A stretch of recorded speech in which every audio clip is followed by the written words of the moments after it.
नमस्कार दोस्तों, आज के हमारे इस वीडियो में हम आपके लिए वट सावित्री व्रत की पौराणिक कहानी लेकर आए हैं। एक समय की बात है, अश्वपति नाम के एक राजा थे जिनकी कोई संतान नहीं थी। राजा ने संतान प्राप्ति के लिए अनेकों यज्ञ किए, जिसके फलस्वरूप उन्हें एक तेजस्वी कन्या की प्राप्ति हुई, जिसका नाम सावित्री रखा गया। समय बीता और सावित्री विवाह योग्य हो गई। एक दिन राजा ने सावित्री से कहा, सावित्री, अब तुम विवाह योग्य हो गई हो, इसलिए स्वयं अपने लिए योग्य वर की खोज करो। पिता की बात मानकर सावित्री मंत्रियों के साथ यात्रा पर निकल गईं। अनेकों ऋषियों के आश्रमों, तीर्थों और जंगलों में घूमने के बाद वह राजमहल लौट आईं। संयोगवश उस समय उनके पिता के साथ देवर्षि नारद भी मौजूद थे। सावित्री ने उन्हें प्रणाम किया तो राजा अश्वपति ने सावित्री से उसकी यात्रा का समाचार पूछा। सावित्री बोली, पिताजी, तपोवन में अपने माता पिता के साथ निवास कर रहे सत्यवान मेरे लिए योग्य हैं। मैंने मन से उन्हें पति चुना है। सावित्री की बात सुनते ही देवर्षि नारद चौंक उठे और बोले, राजन, सावित्री ने तो बहुत बड़ी भूल कर दी है। यह सुनते ही अश्वपति चिंतित हो गए और बोले, हे नारद मुनि, सत्यवान में ऐसा कौन सा अवगुण है? जिस पर नारद मुनि ने कहा, राजन, सत्यवान के पिता शत्रुओं के द्वारा राज्य से वंचित कर दिए गए हैं। वो वन में एक तपस्वी जीवन बिता रहे हैं और उनकी दृष्टि भी जा चुकी है। और उसके ऊपर सबसे बड़ी कमी ये है कि सत्यवान अल्प आयु है। 12 वर्षों की आयु में से अब उसके पास केवल 1 वर्ष की आयु शेष रह गई है। नारद मुनि की बात सुनकर राजा अश्वपति ने सावित्री को समझाया कि वह किसी दूसरे उत्तम गुणों वाले पुरुष को अपने पति के रूप में चुन ले। सावित्री बोली, पिताजी, नारी अपने जीवन में केवल एक ही पति का वरण करती है।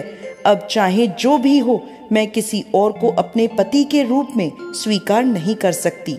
पुत्री की हट के आगे पिता विवश हो गए और सावित्री का सत्यवान के साथ पूरे विधि विधान से विवाह कर दिया गया। विवाह के पश्चात सावित्री अपने पति और सास ससुर के साथ वन में रहने लगी। समय के साथ सावित्री के मन का भय बढ़ता जा रहा था। नारद मुनि के कहे अनुसार अब उसके पति की आयु के मात्र 4 दिन बाकी थे। सावित्री ने 3 दिन पहले से व्रत रखना प्रारंभ कर दिया। अंततः सत्यवान की मृत्यु का निश्चित 4था दिन भी आ गया। सत्यवान लकड़ियां लेने वन को जाने लगा तो सावित्री बोली, मैं भी आपके साथ वन में चलूंगी। सत्यवान के मना करने पर भी वह सास ससुर की आज्ञा लेकर उसके साथ चली गई। वन में सत्यवान जैसे ही लकड़ियां काटने के लिए पेड़ पर चढ़ा तो उसके सर में पीड़ा शुरू हो गई। वह पेड़ से उतर गया। सावित्री समझ गई उसके पति का अंतिम समय निकट है। उसने अपने पति का सर अपनी गोद में रख लिया। लेटते ही सत्यवान अचेत हो गया।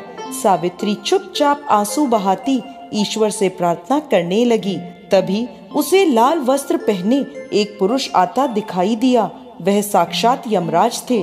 सावित्री बोली, महाराज, आप कौन हैं?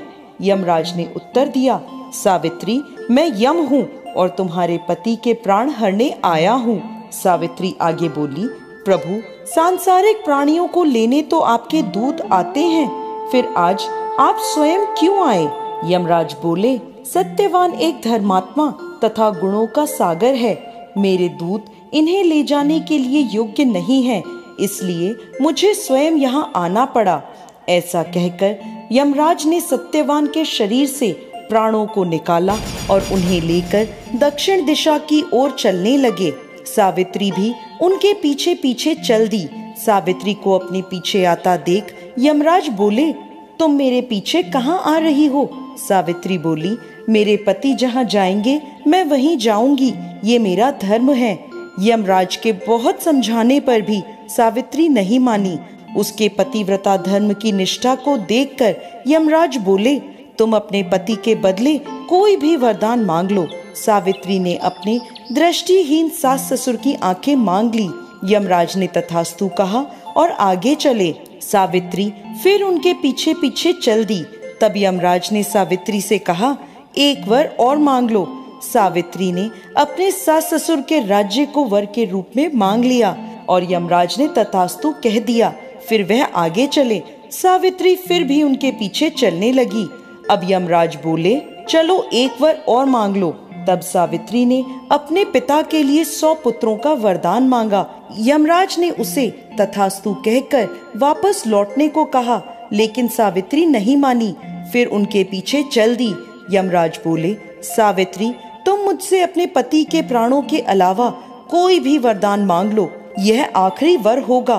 तब सावित्री ने वर मांगा कि उसे सत्यवान से 100 पुत्र प्राप्त हों।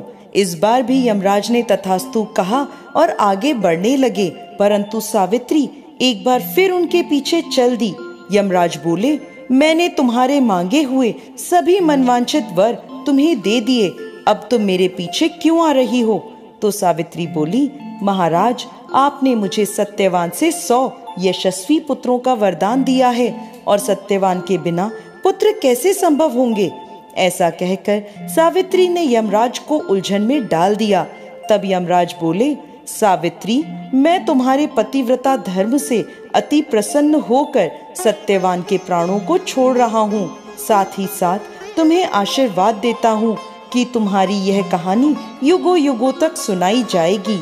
ऐसा कहकर यमराज ने सत्यवान के प्राण छोड़ दिए और यमलोक को लौट गए। तब सत्यवान और सावित्री अपनी कुटिया में वापस पहुँचे तो सत्यवान के माता पिता की आंखों की दृष्टि लौट आई थी और उन्हें अपना खोया हुआ राज्य भी वापस मिल गया।